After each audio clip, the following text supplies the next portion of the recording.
Okay, we're going to look into the sacred trees found in Celtic nations. Many of the types of trees found in Celtic nations are considered to be sacred, whether as symbols or due to medicinal properties or because they are seen as the abode of particular nature spirits. Historically and in folklore, the respect given to trees was in different parts of the Celtic world. On the Isle of Man, the phrase fairy tree often refers to elder trees. The medieval Welsh poem Cad Caddo is the Battle of the Trees, is believed to contain Celtic tree lord, possibly relating to the Cran Ogam, which is the branch, no pun intended, of the Ogam alphabet, where tree names are used as mnemonic devices. That's just an intro here, but this often type of thing reminds me of the ancient Rush song, the Canadian band Rush, Tom Sawyer and all that. Well, have you ever heard the song Trees? There's trouble in the forest, unrest with the trees, for the maples want more sunlight, and the oaks ignore their pleas. It all comes from this type of concept, and actually this poem of Cad Gadot has a lot to do with things like that. It has to do with Lord of the Rings, and whenever you see them call upon the Ents and the trees with Mary and the other guys, and they ride on the trees in there and take care of what goes on, comes directly from this. There's a lot more that comes directly from this too, and a lot of the Christmas tree effigies come out of the same type of concept. Now, mnemonic devices are a memory type device, and this is something I got taught a whole long time ago. If you put both your hands together, you have bump, notch, bump, notch, bump, notch between your knuckles, and every notched one is going to be the 30 or 28 days, or the 30-day month, and the 31s are all the bumps. Only if you start on the left hand side and work up the other way, or you can go the other way, but we go left to right.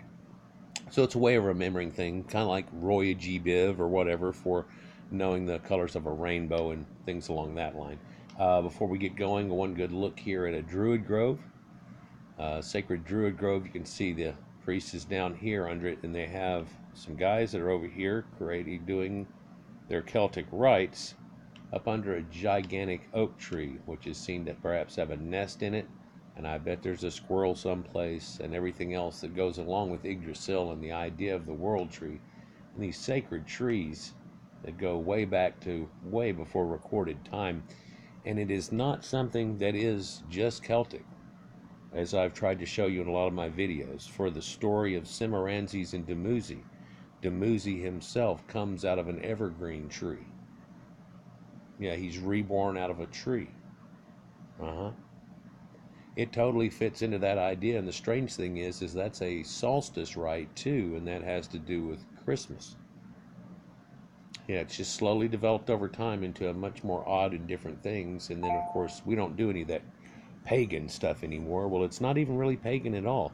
Tree worship, as people tried to call it, isn't really tree worship, it's just having respect for something.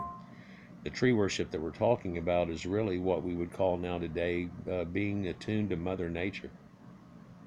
Yeah, just actually being in touch with nature and type of stuff, and then celebratory rites that go with that go with mankind, that go with everything. For the tree was a very important device, not only just for wood and fire and building homes and everything else that has to go along with it, but in elder times, many of these trees were the source of food, especially during times of drought, and people used to be hunter-gatherers. So we know that we kind of lived off this for a good long time. Let's look at a few different forms of trees and the way they're looked at.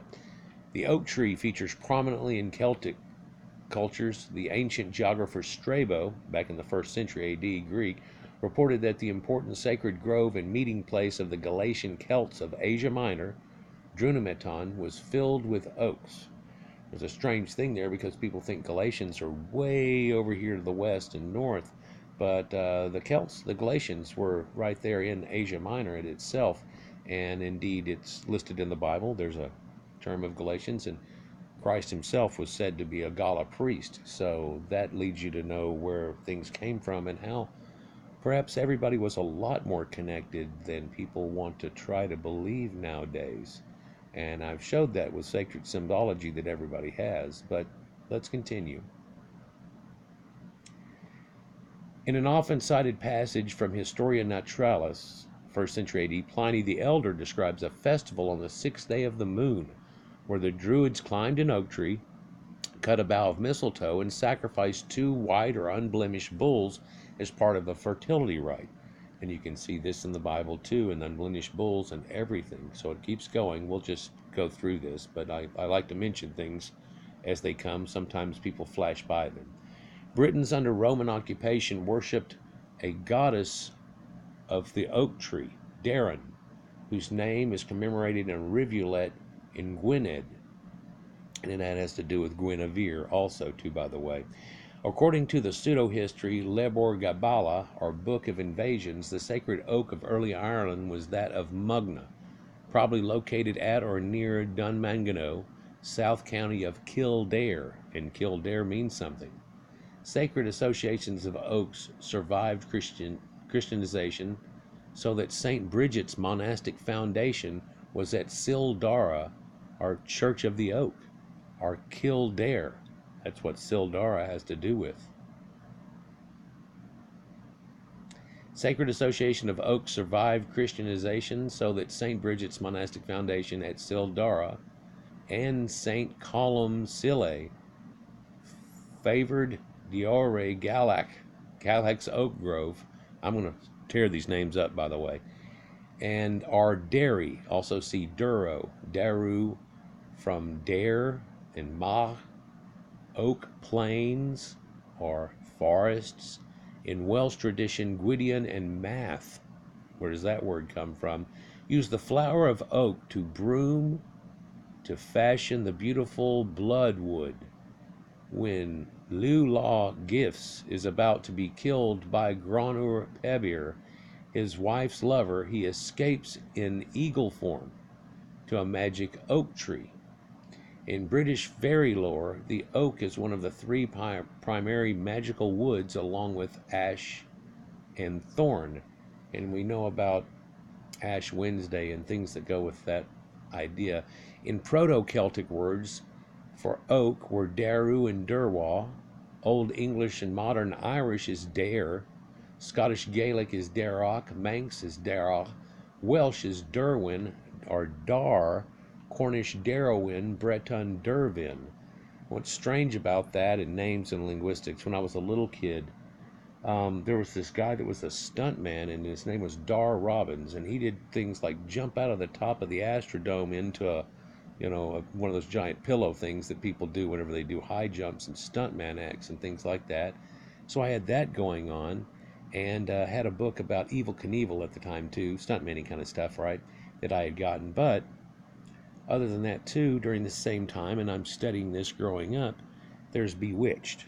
Now, witches use certain woods and all this stuff, but Bewitched, the show that used to be on TV, and now he had her mother, the redhead, what was her name, Eleanor? Eleanor? No, what was it? Oh, it's right there with that. In fact, it's got something that means with it. Let's continue, though. She couldn't remember Darwin's name, or Darren's name. She would call him Darwin and Durwood and all that type of stuff. And I thought it was real strange that most of the words that came out of her mouth are exactly from this right here. She called him Dervin, Derwin, Darwin, Darwood. That's very strange. Also, this idea of a bloodwood, this is a sacred Celtic rite. It's the wife of Lulaw Gifts and Welsh mythology. So just a strange thing that goes along with oaks too, but oaks carry a whole lot more information than that, and oaks and the acorns and the concept and the idea. And again, I'll only mention it a few thousand more times, but again, this goes with that Johnny Appleseed tree concept, and I warmed y'all up to that a while back ago, so let's continue from here. Ash, the ash tree, is also featured strongly in Irish mythology, the mountain ash, Rowan, and so you wonder where Rohan came from. Our quicken tree is particularly prominent in Scottish folklore. There are several recorded instances in Irish history in which people refused to cut an ash, even when wood was scarce, or fear of having their own cabins consumed with flame. The ash tree itself might be used in May Day or Beltane rites, and of course this is the rites of Baal and Bel. It's the variation that comes from up in here. And of course, we still have this today with things in these giant bonfires that they had gone on with and so on. And this rites of Beltane and ideas of Stonehenge and things along that line. Under the Old English word nin, which is conspicuous, the ash also gives its name to the letter N in the Ogham alphabet. Together with the oak and the thorn, the ash is part of a magical trilogy or in fairy lore, so a triad. Ash seed pods may be used in divination, and the wood has the power to ward off fairies, especially on the Isle of Man. In Gaelic Scotland, children were given the astringent sap of the tree as a medicine and as a protection against witchcraft. Some famous ash trees were the tree of Usenac, and the bough of Dathi, and the tree of Tortu. The French poet who used Breton sources, Marie de France, in the late 12th century, wrote a lay about an ash tree. And a lay is like a lament or a song. It's a poem, though, and a narrative. Yeah.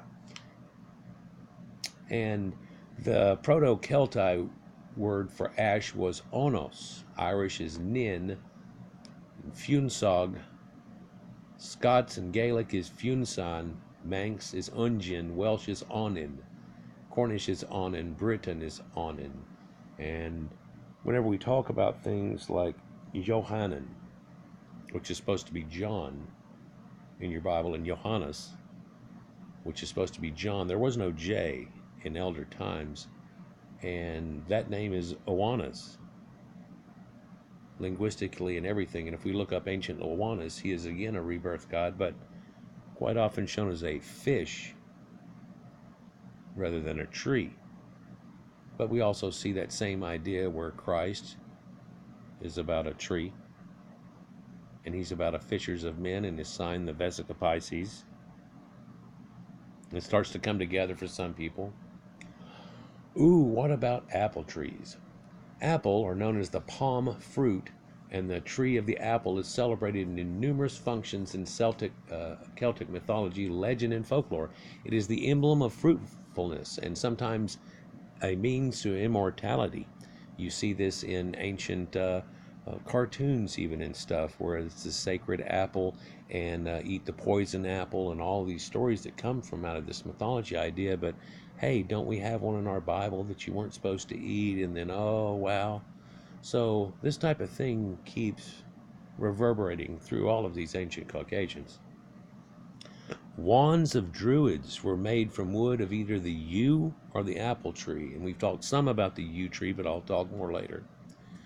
The Brythonic Avalon, in Arthurian tradition and in certain medieval narratives attributing to Welsh origin, is translated as Insula Parum, or the Isle of Apples. One gloss of the name of the magic Irish island Emain Alblach is Emain of the Apples. In the Ulster cycle, the soul of Key-Roy was confined in an apple that lay in the stomach of a salmon, which appeared once every 7 years. This is like the idea of locusts and things, and of course 7 years is sacred. Cuchulainn, which is extremely close to Kukulkan, but once gained his escape by following the path of a rolled apple. An apple tree grew from the grave of a tragic lover of Ailinn.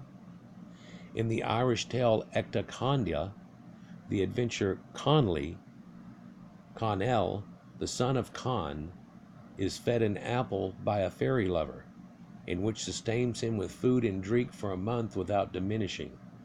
And I'll tell you, there are connections to my family name through this. But it also makes him long for the woman and the beautiful country of women to which his lover is enticing him. In the Irish story of the mythical cycle, Oedid had Clain Turian, or Turian.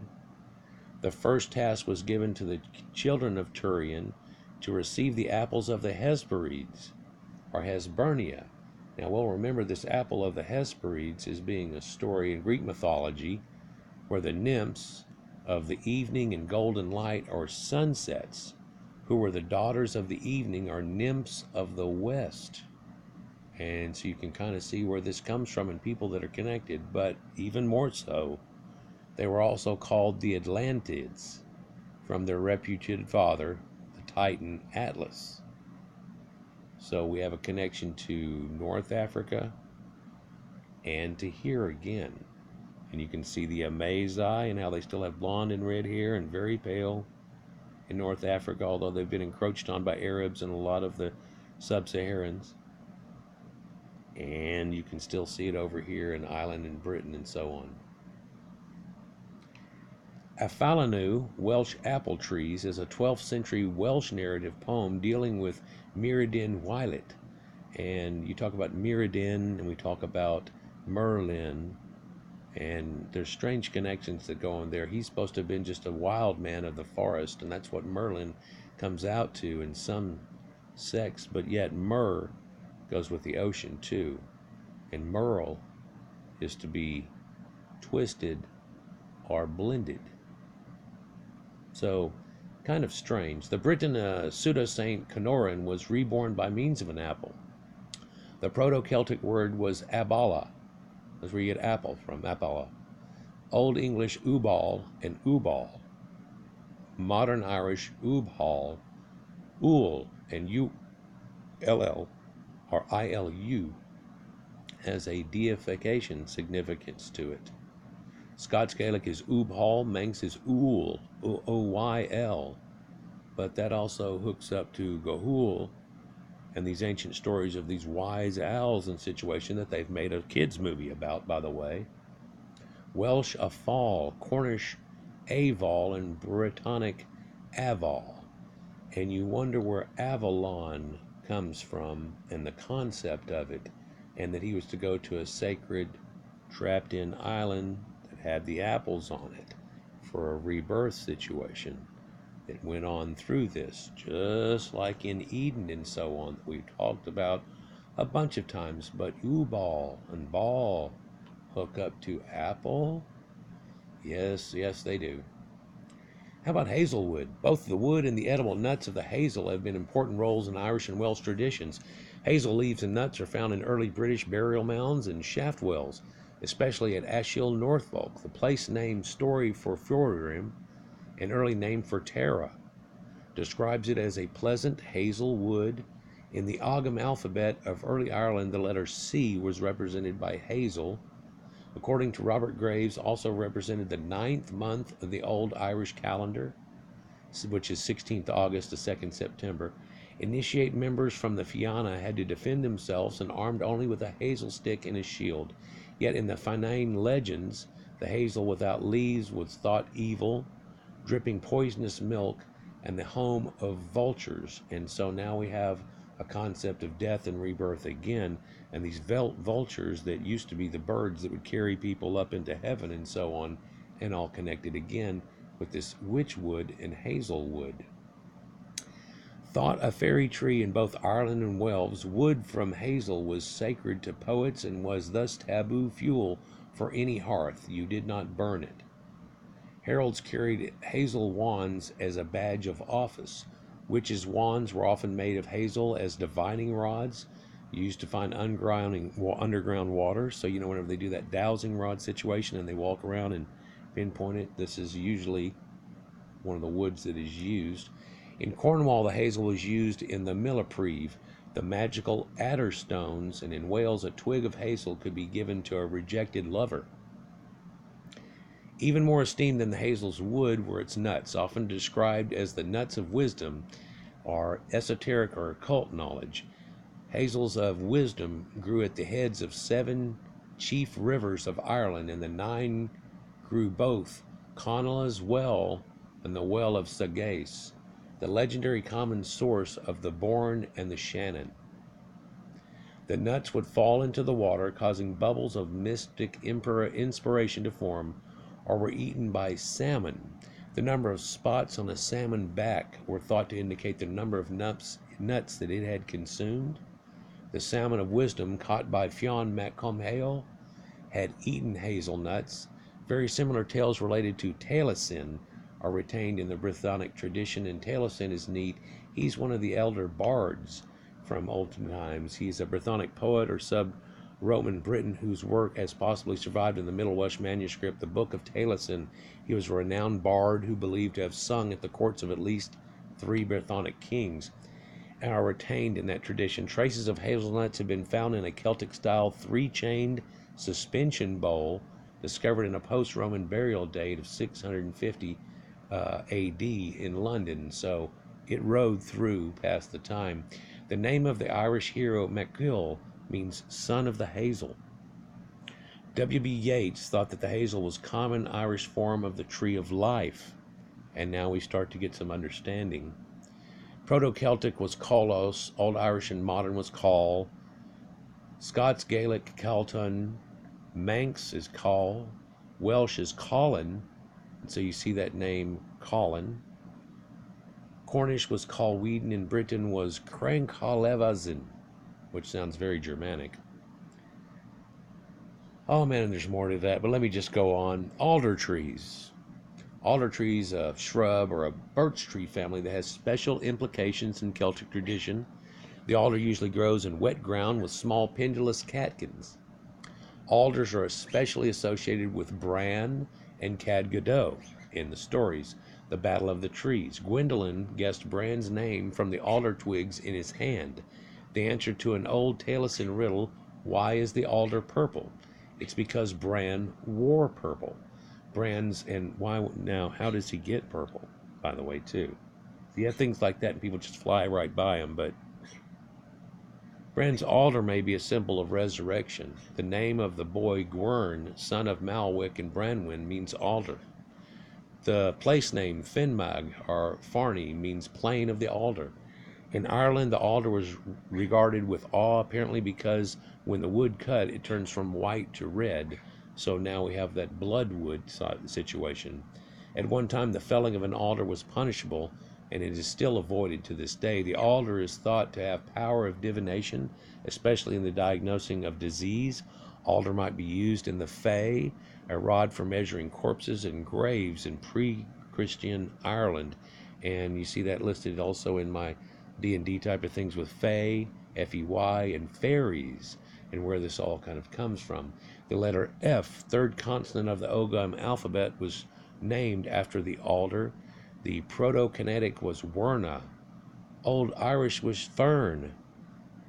Modern Irish is Fearnog. Celtic was Fierna. Manx was Farney. Welsh was Gwynern. Cornish was Gwynn. Britain was Gwynn. So extremely similar in most aspects. Elder trees, different than an alder. The elder, having clusters of white flowers and red or blackish berry-like fruit, has many associations with the fairy world and oral traditions in recent centuries in Celtic countries. On the Isle of Man, where elder grows abundantly and is called Treman, it is commonly thought to have been the fairy tree. In Ireland, many individual elder trees were thought haunted by fairies or demons. Old Irish Trom, Modern Irish Trom, Celtic is Troman, Droman, Igzawin in Welsh, which shows you an Yggdrasil connection, Cornish Scawin in Britain, Skaven. And elderberry wine is what's seen in ancient times too, and what it has a lot to do with. And I don't know if you've ever seen the first movie that Tom Cruise ever did, but I believe it's his very first. It was called Legend, and it had Tim Curry as Darkness and so on to it, and they had Billy Barty and a lot of the midgets playing smaller elf people, and they shot at one of them one time, and it busted his hat, and this red stuff ran over his face, and he thought he was hurt, and it just busted his elderberry wine. So a lot of connections that go there, and man, I could just go on forever, but let's get to yew trees. The evergreen yew, with dark green needle-like leaves and red berries, has commonly symbolized immortality in the Indo-European imagination, and it is the longest-lived entity, often lasting more than 1,000 years. To be found in the European environment, it is still commonly planted in Christian churchyards and cemeteries, and it has a sense of longevity. So does holly bushes. The name of Eburones, a Gaulish people residing between the Main and the Rhine, means people of the yew. Eburones. While several Irish and Scottish place names allude to the yew, notably Yew Hall, which is Yew Wood, or in country Cork, one of the Concobar MacNessa's residences at Emain Macha Kebrod has 9 rooms lined with red yew. Subna Gelt and Bulle Subhan, the frenzy of Subne, rests on yew trees during his flight. When Yogan and Lugad Macon are disputing, they hear the magical music of the yew tree over a waterfall. The musician is revealed to be Fair Eye, which is man of the yew, the agnomen of care, the swan maiden, Ilbormaith or Yewberry. In oral variants, the Deirdre story or King Concobar MacNessa drives yew stakes through the hearts of dead lovers, which later grow and intertwine near a church. And this is a symbology of that, but also taken way out of context, shows you a hookup to vampires.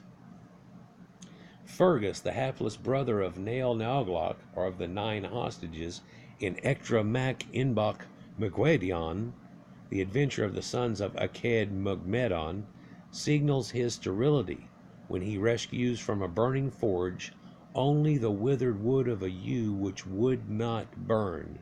Now we have a tree or a bush that will not burn or did not get consumed. And I think this connects very easily to the burning bush of the Bible, but in a strange way. The Old Irish words for yew are ibar, modern Irish is ure. Scots Gaelic is ubhar, uar, ewen, ewin, and ivin. And so you look at ewin and erowin and winin, and these words that connect all together have to do with trees. That even though they're just spoke randomly, constantly, all those words have to do with trees. And so many more. Let's look at one more thing here. Let's look at a festival for the yew tree that was done in even more modern times than you're willing to believe. For if we look down here under yew tree and try to find something, we'll find something listed as the yew tree ball. Now the yew tree ball, Le Bal des Varif, so it has to do with ball, is a masked ball, that has to do with ball, held in the Hall of Mirrors at Versailles on the night of 25th or 26th of February 1745. I wrote this into a D&D novella that I did with this mirror situation, and how we had to do weird things and had to have on these masks. It was a masked ball. 15,000 people attended. King Louis XV and several of his gentlemen courtiers appeared dressed as topiary yew trees. And topiary trees, you know, that's just whenever they cut them and really design them out nice. And what does that have to do with anything? Well, there's a squirrel sitting on top of a barrel. The ball is notorious for being the venue on which the king made contact with Jean Antoinette Poisson. So this is Jean Antoinette herself. He had first seen her while hunting at Saint-Art. On 14th of September 1745, Poisson was officially presented to the court as the Marquise de Pompadour, and that has to do with apples, pampa. She became the king and official mistress until her death in 1764, and also high-rising headdresses are known as pompadours. So let's look at just a second at this Hall of Mirrors. Hopefully y'all can see that in the picture that's there and how beautiful that is. You know, almost a Sistine Chapel type of thing in this elongated hall, mirrors all throughout and stuff that they had. Of course, mirrors is something very rare back then. And you can look at a drawing done by C.H. Koning, and it shows you people dressed as trees in part of it here, and other people having baskets of fruit over their head and things, and a lot of oddity, and of course mistletoe and kissing and things like that went on. Now, one thing strange about it is it seems the invitation to the ball says that it was pour la mariage, and so it's for a marriage of Monsieur Dauphin and Mistress Fevier, and that this is what the occasion was, and that they all did some type of fertility rite with it too. Now, here is pompadour, she's dressed as Diana the Huntress. You can see her leopard skin that she has going on, the bow and everything else. She doesn't have one boobie hanging out, but hey, this is Inanna, Diana, Ishtar, and so on. She's recreating this role, right? Just like at Halloween, we can recreate roles. Just like Louis right here was dressed up, and they said that he was dressed up in a full Christmas tree. Of course, he's fancy right here, but can you imagine dressed up in a Christmas tree? So yew trees have a lot to do with a lot of ancient lore. Another thing to add of yew trees, though, is that it's believed that every elf that died sprung up from an acorn from his heart, a yew tree, and that's why they were so sacred and why they were used for so many bows and so many things. And you think it's a small Asiatic type thing, but a lot of the statues they find in Egypt are made out of yew wood. It's sacred. They have the sycamore and the yew. And so now we can see sacred trees going all through everywhere that these ancient Caucasians lived in. That's about it for this one, guys. Like, share, and subscribe, and enjoy. And we'll get on farther past here. Well, there's a lot of stuff about trees, isn't there? Peace.